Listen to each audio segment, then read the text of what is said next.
सत्य या समाज, जहाँ होती है हर मुद्दे पर बात, विचार है, विमर्श है, हल है, निष्कर्ष है, हर सवाल का हाजिर है जवाब, जिससे जुड़ा है परंपरा संस्कृति, संप्रति संप्रति संप्रति संप्रति।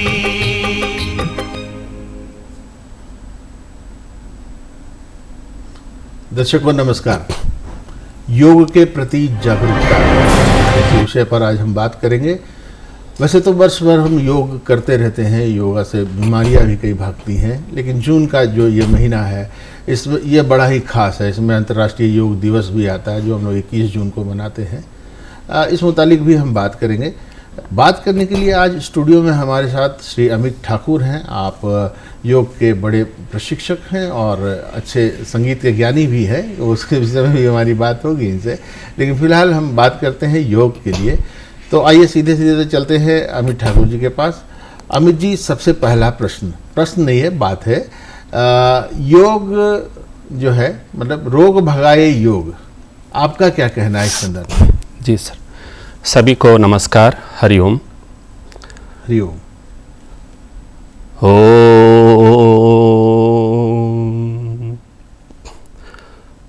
ओम सहना ववतु सहनो भुनक्तु सह वीर्यं करवावहै तेजस्विनावधीतमस्तु मा विद्विषावहै। ओम शांति शांति शांति। बहुत ही अच्छा प्रश्न है सर जी। योग भगाए रोग। मेरा तो ये कहना है कि अगर आप नियमित योग करते हैं तो रोग आपके अगल बगल नज़दीक भी नहीं आएगा, लेकिन एक अनुशासन के साथ करना है योग। उसके एक नियम है, उन्हें बहुत सारी बातों का ख्याल रखना होता है, यम नियम आसन प्राणायाम। ये जो आप योग के जो महत्वपूर्ण अंग है उसके बारे में शायद आप बात करें। हाँ, इन बातों का ख्याल रखना है आपको। और हम अपने जीवन में भी देखते हैं क्या, जब हम लोग ऊपर की तरफ जाते हैं तो हमेशा स्टेप बाय स्टेप जीवन में ऊपर की ओर बढ़ना चाहिए। तो योग में भी यही है। महर्षि पतंजलि के द्वारा 8 अंग बताया गया है। इसमें पहला जो प्रमुख अंग है यम है, इसको यम बोलते हैं। फिर दूसरा नियम है, कुछ नियमों का शौच, संतोष, ये सब का ध्यान रखना है आपको। यम नियम के बाद फिर आता है आसन जी। अधिकतर अभी के समय में हम लोग यम और नियम को डायरेक्ट जंप करते हैं और आसन पे आ जाते हैं। आसन में कुछ आसन जो बहुत ही अच्छा है, जिससे रोग भागता है, जैसा आपने बोला योग भगाए रोग।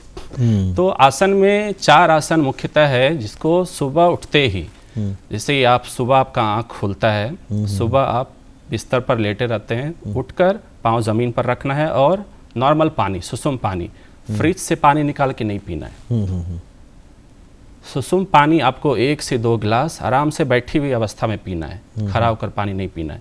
बैठी अवस्था में सुसुम पानी, गुनगुना पानी आपको 2 गिलास पीना है। और वो 4 अभ्यास जो आपको मैं अभी बताने जा रहा हूँ, आपकी जीवन में कभी भी वो कॉन्स्टिपेशन, पेट से रिलेटेड गैस, गर्दन दर्द, सर दर्द, माइग्रेन का प्रॉब्लम कभी भी आपके आसपास जीवन में आएगा ही नहीं। वो 4 आसन है।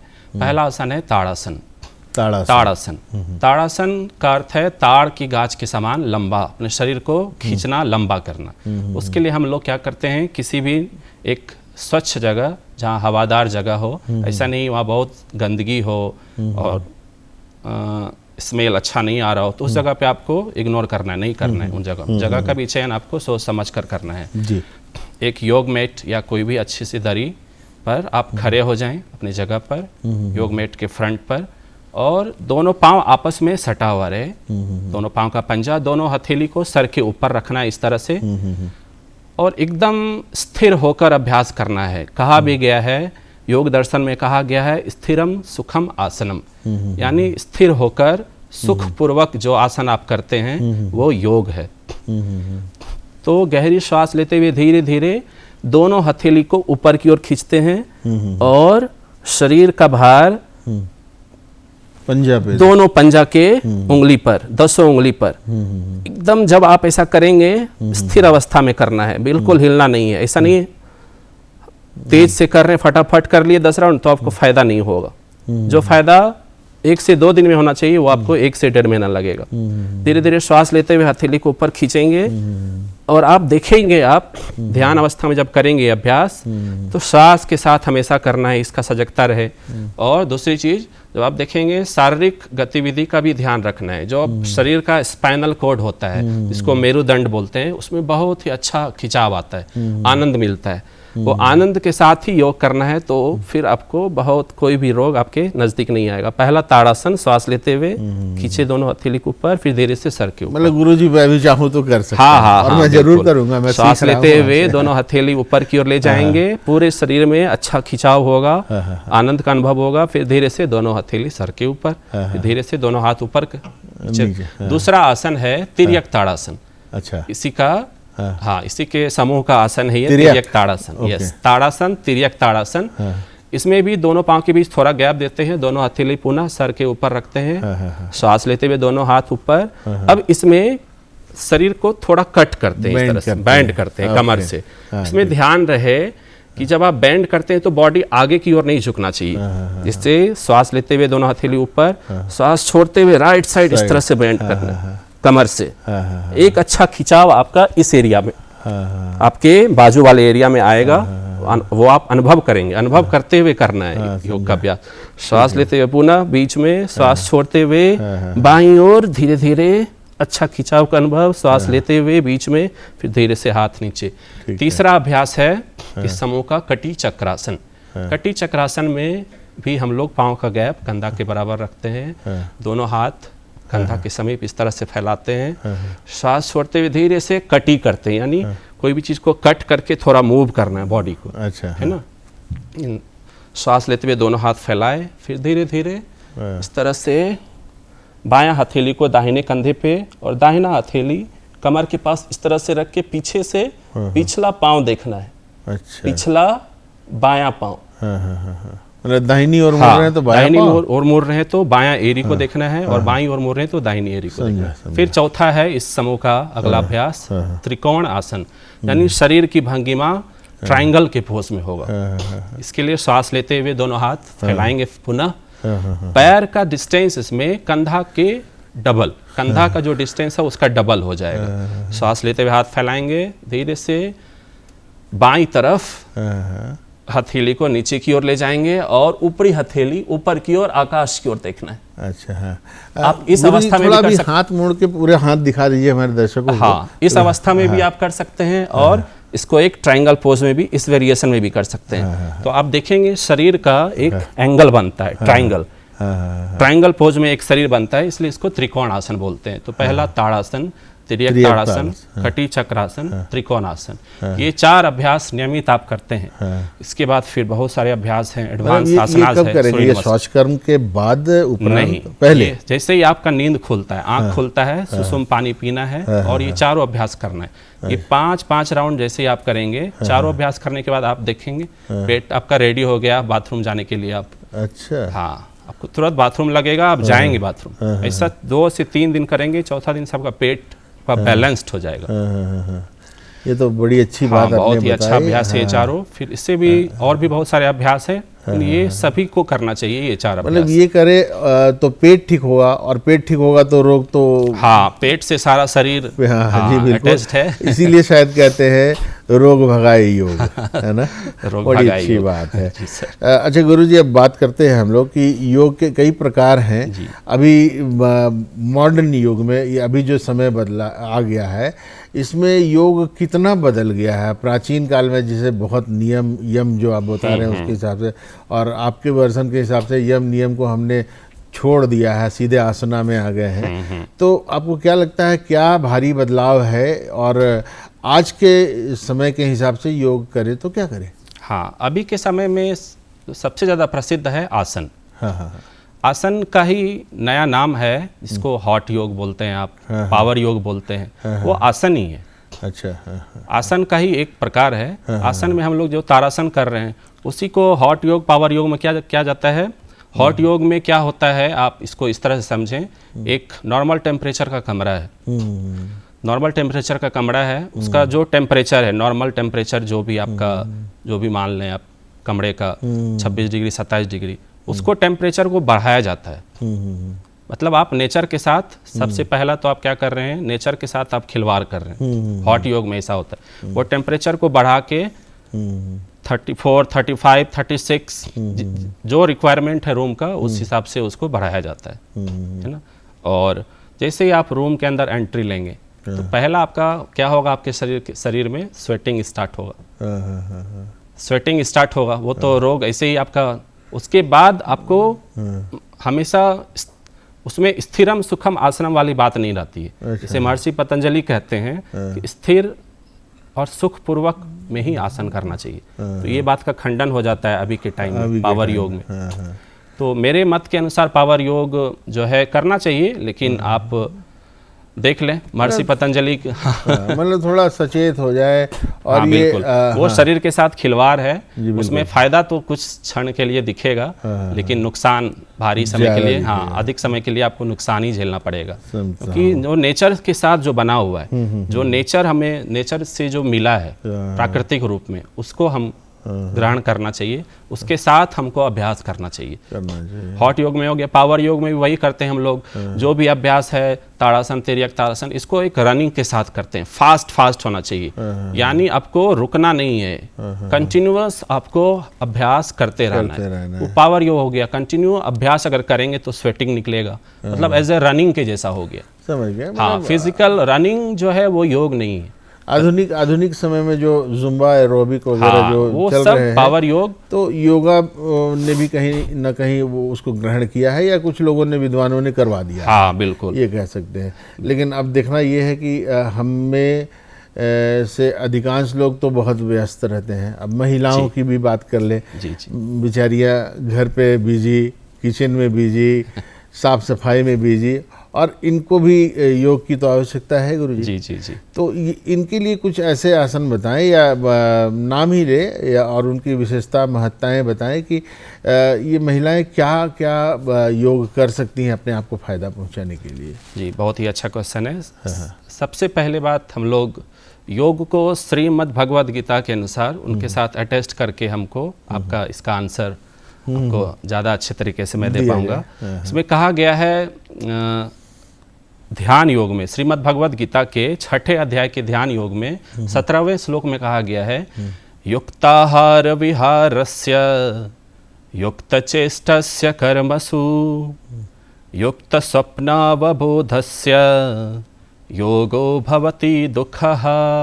अर्थात अगर आपकी जीवन शैली, आहार विहार, निद्रा, सोना उठना, खाना पीना, ये अगर आपका बैलेंस्ड होता है, जैसा आपने बोला महिलाओं के लिए, उठना जागना, खाना पीना, सोना और बेवजह बेतुकी बातों से बचना, इस श्लोक में श्री कृष्ण यही कहते हैं कि इन बातों से अगर आप बच गए, आपका ये बैलेंस्ड है, तो आप सुखी जीवन जिएंगे और यौगिक जीवन जिएंगे। तो कैसे ये संभव है, कैसे करना है, बैलेंस्ड कैसे करना है? जैसे आपको मैंने शुरू में ही बोला, सुबह उठकर आप पानी पी लें, उसमें कुछ भी नहीं लगता है, आपको खुद उठना है, खुद पानी पीना है, 4 अभ्यास करना है। उसके बाद धीरे धीरे आप, जैसा आपका योग का अभ्यास बढ़ता जाएगा, उसमें सूर्य नमस्कार को ऐड करेंगे। और विशेष करके महिलाओं को सूर्य नमस्कार करने से बचना चाहिए प्रेगनेंसी के टाइम में। अगर आपको कुछ रोग के शरीर में है तो सूर्य नमस्कार आपको करने से बचना चाहिए, इसका विशेष ध्यान रहे। और व्यस्त समय में समय निकाल के, हाँ बिल्कुल, कुछ अभ्यास हैं महिलाओं के लिए जिनको आप करके आप स्वस्थ रह सकते हैं। महिलाओं को खास करके माहवारी की समस्या होती है, स्पाइनल कोड का प्रॉब्लम होता है, वेरिकोज का प्रॉब्लम होता है। आप प्रेगनेंसी के टाइम में देखेंगे आप, हाँ पाँव में मोटा मोटा नस दिखता है, गर्दन में दर्द होता है। इन सब चीज़ों से बचने के लिए वो 4 अभ्यास तो आपको करना ही है। इसमें आपको 5 से 6 मिनट लगेगा। फिर अगला मैं चरण बता रहा हूँ, सो के आपको पीठ के बल सो जाना है और साइकिलिंग करना है। अच्छा इसको हम लोग योग में, उसका नाम है पाद संचालन आसन। अच्छा यानी पेट में जो भी एक्स्ट्रा गैस बना रहेगा सबसे पहले उसको क्लीन करना है आपको।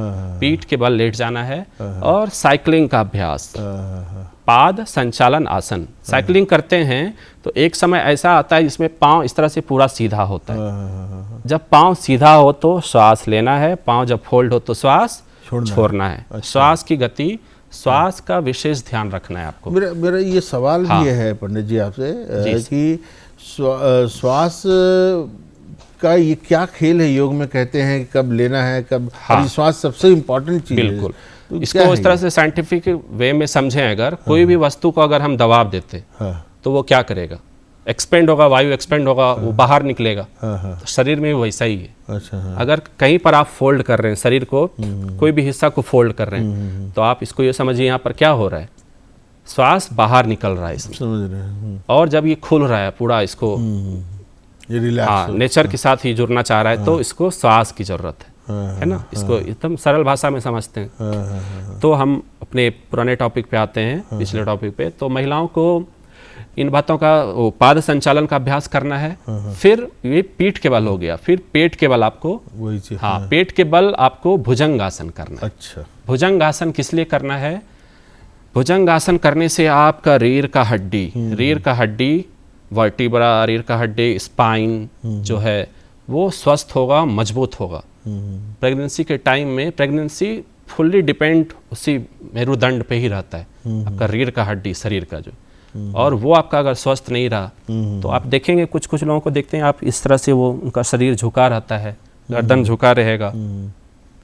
तो ये समस्या से भुजंगासन करने से वो समस्या दूर होगी। फिर आप उठकर बैठ जाएं। और मार्जारी आसन, इसको हम लोग मार्जारी आसन बोलते हैं, कैट पोज। कैट पोज बहुत ही अच्छा अभ्यास है, आप करके देखेंगे, महिला के लिए विशेष करके। मार्जारी आसन करने के लिए आपको वज्रासन में बैठना होगा। वज्रासन उन लोगों को नहीं करना है जिनको घुटनों में प्रॉब्लम हो। वज्रासन में बैठ गए, फिर एक डिस्टेंस लेना है, हथेली से केहूनी तक डिस्टेंस लेना है। फिर इस तरह से कैट पोज, इसको इस तरह से समझें, बिल्ली का पोज बनता है इसमें। बिल्ली की भंगिमा बनती है इस आसन में, मार्जारी आसन में। इस तरह से एक पोज में आ गए और श्वास लेते हुए गर्दन को ऊपर की ओर खींचते हैं इस तरह से। जैसे ही गर्दन आप ऊपर खींचेंगे तो रीढ़ का हड्डी का पार्ट जो है इस तरह से बेंड होता है। बहुत ही अच्छा एक उसमें मसाज टाइप का होता है, रिलैक्स होता है। बहुत ही रिलैक्स होता है। मैंने भी कई दफा किया है, मुझे बहुत अच्छा, बहुत ही आनंद आता है। आपका गर्दन से लेकर स्पाइन से लेकर जो रीढ़ की हड्डी का निचला हिस्सा होता है, कॉर्टेक्स, जो वहां तक बहुत ही अच्छा एक मसाज होता है, जिसको हम लोग टेलबोन बोलते हैं। टेलबोन, टेलबोन बोलते हैं। शरीर के गर्दन से लेकर टेलबोन तक बहुत ही एक अच्छा मसाज होगा श्वास लेते हुए। फिर श्वास छोड़ते हुए उसी का अपोजिट डायरेक्शन में करना है, गर्दन नीचे और पूरा रीढ़ का हड्डी ऊपर की तरफ कर्व्ड, इस तरह से सेमी सर्कल डायरेक्शन। आपकी सहायता के लिए हम बताएं, आप बिल्लियों को कभी देखते हो अंगड़ाई लेते हुए, एकदम ऐसे शरीर जब अंगड़ाई लेती है, हाँ एकदम सही, तो वो वही मार्जरी आसन बनता है। और सचमुच हमारे सारे एक्सरसाइजेज जो है कहीं ना कहीं जीव जंतुओं से इंस्पायर होकर के बने हैं और उनकी तरह स्वस्थ बनने के लिए बने हैं। इसी से रिलेटेड एक और क्वेश्चन पूछ लेते हैं। बात तो महिलाओं की हुई थी, लेकिन समाज में बुजुर्गों की भी संख्या है और बुजुर्ग को नितांत आवश्यकता है योग करने की। बुजुर्गों के लिए क्या क्या एक्सरसाइज हो सकते हैं, क्या योग के आसन हो सकते हैं? ये बुजुर्गों में अक्सर देखा जाता है ऑस्टियोपोरोसिस, आर्थराइटिस, घुटना दर्द, शरीर के जोड़ों में दर्द। शरीर में आप देखेंगे कहीं ना कहीं उनको दर्द रहता है और कुछ काम भी नहीं किए फिर भी आपको थकान सा महसूस होता है। तो उस समय में आपको क्या करना चाहिए? वैसे मेरे हिसाब से आपको योग अपने जीवन में शामिल करने लेना चाहिए। हमेशा आपको योग करते रहना चाहिए। योग जब आप करेंगे तो ये स्थिति आएगा ही नहीं। बात रही बुजुर्गों के लिए, तो वो 4 अभ्यास जो आप शुरुआत में मैंने आपको बताया, तारासन, तिर्यक तारासन, कटी चक्रासन, त्रिकोणासन, बुजुर्ग भी कर सकते हैं इसको सुसुम पानी पी के, पेट स्वस्थ, पूरा शरीर स्वस्थ। उसके बाद बहुत ही अच्छा अभ्यास है जो जिनका इसमें बहुत ही ज़्यादा योगदान है स्वामी सत्यानंद सरस्वती जी का, जो बिहार योग विद्यालय के परमहंस हैं, संस्थापक हैं, स्वामी निरंजनानंद सरस्वती जी। उन्होंने ही ये जो PM1, इसको पवन मुक्तासन भाग 1 बोलते हैं। अच्छा, मतलब इसमें इस कैटेगरी में, ये कैटेगरी बुजुर्गों के लिए ही स्पेशली बनाया गया है, और बेसिक्स जिनको कुछ भी नहीं आता है योग का ए भी नहीं आता है, उनके लिए और बुजुर्गों के लिए। क्या होता है इसमें, शरीर के निचले हिस्से, पाँव की उंगली से लेकर सर के बाल तक अभ्यास होता है। अच्छा, यस, पवन मुक्तासन। यस, पवन मुक्तासन मतलब शरीर का पवन जो है वो मुक्त होता है। इस आसन में, इस आसन समूह में पवन मुक्त कैसे होगा? भ्रांतियां कही हैं कि वो गैस निकलना को पवन मुक्तासन बोलते हैं। हाँ, नहीं, ठीक है, सही है। अब बता रहे हैं, अब गैस किस तरह का होता है। हाँ। गैस कहीं पर आपकी जोड़ में गैस जो है वो जम जाएगा। हड्डी आवाज जो होता है, ये गैस आप फंसा हुआ कहीं पर, तभी तो वो आवाज हो रहा है ना। गैस फंसा हुआ है, उसी को मुक्त करता है ये समूह। अच्छा, तो पहला पाँव की उंगली से लेकर अभ्यास करना है जी। पाँव की उंगली, पहला अभ्यास पवन मुक्तासन का। पाँव की उंगली को श्वास लेते हुए पाँव की उंगली सीधा, श्वास छोड़ते हुए पाँव की उंगली धीरे से इस तरह से फोल्ड करना है, और आहिस्ता आहिस्ता करना है। जल्दबाजी बिल्कुल भी नहीं करना है, इसका ध्यान रहे। श्वास लेते हुए फिर उंगली सीधा, फिर उंगली, ऐसा 5 राउंड हुआ। फिर अगले चरण पे आते हैं, फिर आपका एड़ी आ जाता है, पंजा आ जाता है। पंजा को भी श्वास लेते हुए आगे की ओर खींचना है, और श्वास छोड़ते हुए अपनी तरफ। अच्छा, धीरे धीरे आप देखेंगे स्टेप बाय स्टेप हम बढ़ते जा रहे हैं ऊपर की ओर। फिर आपका आ जाता है टखना। टखना के लिए अभ्यास है धीरे धीरे पंजा इस तरह से सामने फैलाना है, और श्वास लेते हुए सर्कल बनाना है। अच्छा, इसमें भी श्वास का ध्यान रखना है। आधा सर्कल श्वास लेते हुए नीचे से ऊपर, आधा सर्कल श्वास लेते हुए, श्वास छोड़ते हुए ऊपर से नीचे, अच्छा, आधा सर्कल। हाँ, इसका ध्यान विशेष ध्यान गणना जो है बहुत बिल्कुल श्वास के साथ करेंगे आप, तो 1 महीने में देखेंगे आप युवावस्था की ओर बढ़ रहे हैं। तो हमारे देश के बुजुर्ग भी अब युवा बन रहे हैं। ये योग का चमत्कार है साथियों जी। लेकिन ये बात भी सही है कि योग, बुजुर्गों को तो श्वास की भी बहुत समस्या रहती है, क्योंकि रेस्पिरेशन से रिलेटेड उससे संबंधित कोई योग है? हाँ, बिल्कुल है। ध्यान की बात, प्राणायाम की बात करते हैं हम लोग? हाँ, बिल्कुल। अब आसन हो गया, जैसे अष्टांग योग में आपको मैंने बताया, यम नियम आसन। आसन के बाद अगला चरण है प्राणायाम। अच्छा। हाँ, आसन तो आपको करना ही पड़ेगा रेस्पिरेटरी सिस्टम को स्ट्रॉन्ग करने के लिए। अच्छा जी, आसन तो करना ही पड़ेगा, आप डायरेक्ट जंप नहीं कर सकते हैं प्राणायाम में। आसन करेंगे तभी आपका प्राण ऊर्जा, जो प्राण, बॉडी के अंदर प्राण ऊर्जा होता है, वो एक्टिव होगा, वो फ्रेश होगा। प्राणायाम जो है प्राण प्लस आयाम, ये 2 वर्ड से मिलके बना है प्राणायाम। और कौन सा अभ्यास आपको रेस्पिरेशन के लिए करना चाहिए, तो ये चारों अभ्यास जो आपको मैंने आसन में बताया वो तो करना ही करना है, हर किसी को करना है, हर रोग में करना है, इसका ये ध्यान रहे। प्लस सूर्य नमस्कार का अभ्यास करना है आपको 5 से 10 राउंड, रेस्पिरेटरी सिस्टम को मजबूत करने के लिए। अब प्राणायाम में आ जाते हैं, जंप करते हैं। प्राणायाम में सबसे पहला अभ्यास जो सदाबहार प्राणायाम है, इसको कोई भी बच्चे लोग भी किसी भी समय में आप कर सकते हैं, सोते जागते जब आपको समय मिले, और इसका चमत्कार आपको 2 से 3 दिन में दिखेगा। इसको बोलते हैं हम लोग नारी शोधन प्राणायाम, इसको अनुलोम विलोम भी बोला जाता है। अच्छा। हाँ, दोनों अलग अलग चीज़ है। नारी शोधन प्राणायाम के बारे में बता रहे हैं। नारी शोधन प्राणायाम करने के लिए अपने 2 फिंगर को, इंडेक्स और मिडिल फिंगर को अपने फोरहेड पर रखते हैं इस तरह से। अच्छा, जो अपना जिसको त्रिनेत्र भी बोलते हैं। अच्छा, हाँ, 2 भाव के बीच का हिस्सा यहाँ पर। मोटा फिंगर को राइट नॉस्ट्रिल पे, जिसको पिंगला नाड़ी बोलते हैं योग में। अच्छा। और जो रिंग फिंगर है उसको लेफ्ट नॉस्ट्रिल पे, जिसको ईरा नाड़ी बोलते हैं। अच्छा जी। क्या करना है, किसी भी स्थिर आसन में बैठ जाइए, दोनों पाँव फैला के या फिर दोनों पाँव को फोल्ड करके स्थिर आसन में बैठ जाना है। इस तरह से प्राइमरी पोजीशन लेना है, और सबसे पहले लेफ्ट नॉस्ट्रिल से श्वास भरना है। इसका विशेष ध्यान रखना है, ऐसा नहीं है राइट नॉस्ट्रिल से भर लिए। अच्छा। इसका भी साइंस है। लेफ्ट नॉस्ट्रिल से श्वास भरे, जितना गहरा श्वास आप ले सकते हैं भरे, श्वास भरिए।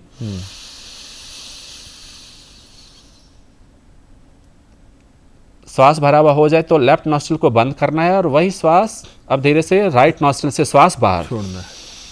समझा। फिर राइट से अंदर। खास हाँ, यह प्राणायाम खासा चर्चित भी है। हाँ, और लेफ्ट नॉस्ट्रिल से धीरे से बाहर। इसमें ध्यान रखना है आपको इस प्राणायाम में, आपको इस तरह से बिल्कुल नहीं करना है इस प्राणायाम में। गुरुजी बीच में रोकते हुए एक अहम सवाल है मेरे पास। हमारे ओजस्वी प्रधानमंत्री जी भी आह्वान किए थे मोटापा को लेकर के। हाँ।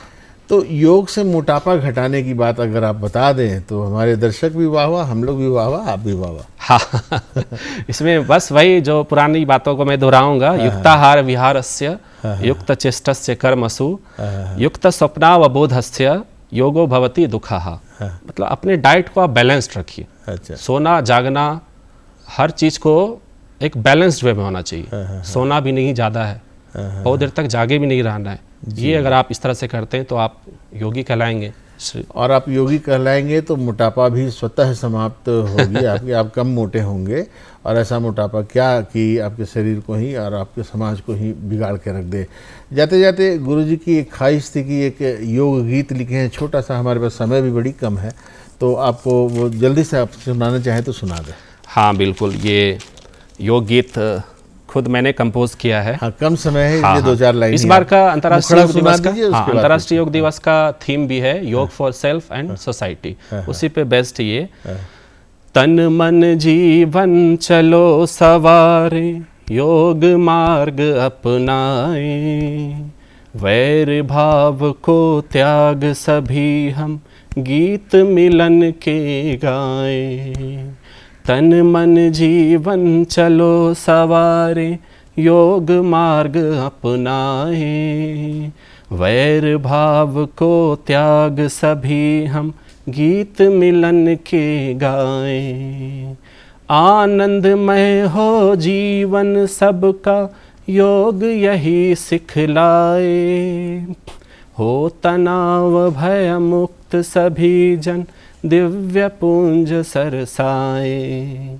वैर भाव को त्याग सभी हम गीत मिलन के गाए, गीत मिलन के गाए, हम सब गीत मिलन के गाए। बहुत खूब, समय की काफी। गीत मिलन के गाए, गीत मिलन की गाते रहे, योग करते रहे। पूरे मास की बात नहीं कर रहा हूँ मैं, पूरे वर्ष की बात कर रहा हूँ। और यही तो आह्वान भी है आप सबको। अंतर्राष्ट्रीय योग दिवस जो आने वाला है उसकी बधाइयाँ पहले से। फिलहाल योग कीजिए, निरोगी बने रहिए। बहुत बहुत धन्यवाद आपका हमारे से जुड़ने के लिए। फिर मिलेंगे आपसे। नमस्कार।